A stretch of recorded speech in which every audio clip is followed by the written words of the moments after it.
তুমি কি কখনো এমন একটা মুহূর্তে ছিলে যখন সবাই তোমাকে বলেছিল এটা অসম্ভব, তুমি পারবে না, এটা তোমার জন্য না?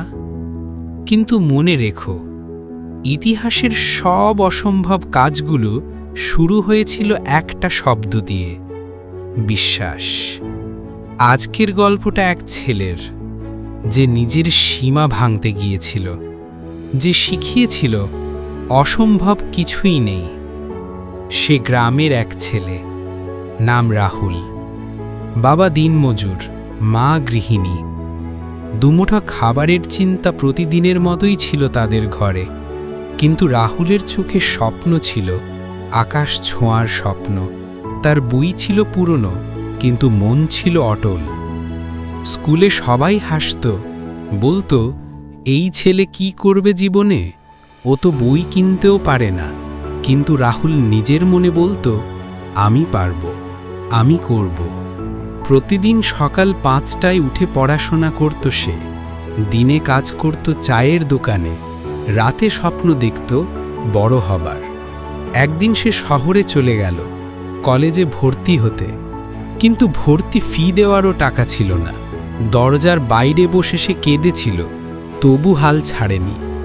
চাকরি পেল না, বন্ধুরা হারিয়ে গেল, কিন্তু সে থামল না। সে নিজের জীবনকে বলেছিল, আমি একবারই হার মানব, যদি আমি মরে যাই। 1 বছর, 2 বছর, তারপরেও কোনো সুযোগ এলো না।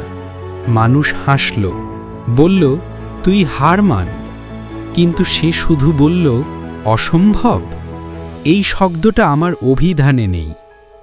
একদিন সে একটা ছোট কাজ পেল, ডেলিভারি বয়ের কাজ। কেউ ভাবেনি এই ছেলেটা একদিন নিজের কোম্পানি তৈরি করবে। কিন্তু সে প্রতিদিন বাইক চালাতে চালাতে শুনত মোটিভেশনাল অডিও, লিখে রাখত নিজের স্বপ্নগুলো। সে বিশ্বাস করত, একদিন আমার পালা আসবেই। 5 বছর পরে সেই রাহুল একটা ছোট্ট স্টার্টআপ শুরু করল।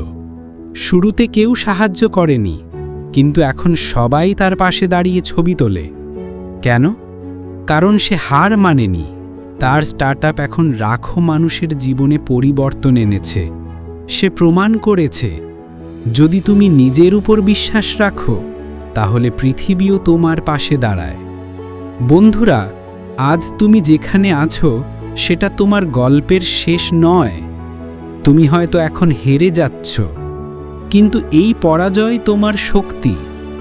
মনে রেখো, অসম্ভব কিছুই নেই। অসম্ভব শুধু একটা শব্দ, যা ভয় পায় তোমার স্বপ্নের সামনে দাঁড়াতে।